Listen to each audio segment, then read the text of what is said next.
آریانا سعید چی عضو خانواده‌اش را از دست داده است؟ ویدیوهای جاسوس آریانا سعید و حسیر در کشور ترکیه و اتفاقات عجیب زندگی آریانا سعید در کنسرت‌های جدیدش. آریانا سعید در کشور ترکیه مصروف چی کار باری بوده است و دلیل سفرهای وی و دبی چی می باشد؟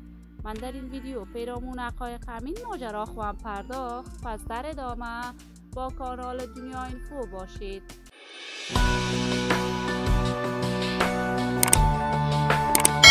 سلام و سلامتی ایام و کامتان باد. شما را خوش آمدید میگم به یکی دیگر از ویدیوهای جذاب کانال دنیا اینفو.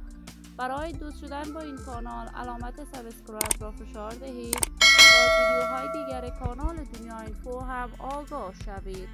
آریانا سعید، هنرمند خوش صدای افغان، یکی از چهره‌های مشهور، محبوب و سرشناس در هنر موسیقی افغانستان بوده است. شهرت و محبوبیت خیلی خوب در مدت بسیار کوتاه از طرف مردم افغانستان کسب کرد. وی لقب ملکه دلها را از طرف دوستداران و طرفداران صدایش کسب کرده است.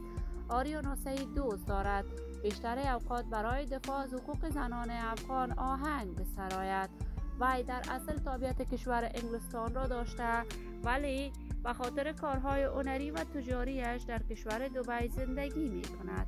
اما جدیداً سفرهایی به ترکیه داشته است و قرار است در کشور ترکیه برندی از لباسهایش را بسازد. اما چند می شود آریانا سعید یکی از خاله هایش را در کشور انگلستان از دست داده است. وی به همین دلیل مدت می شود دیگر به کارهای هنریش نپرداخته است و تمامی دوستداران و علاقمندان آریانا سعید در انتظار نشر تازه ترین آهنگ‌ها از این بانوی هنرمند می باشد. آریانا سعید جدیداً تصمیم دارد در محفل خوشی هموطنان افغانش در سرتاسر جهان اشتراک کند و درآمد از این را هم داشته باشد.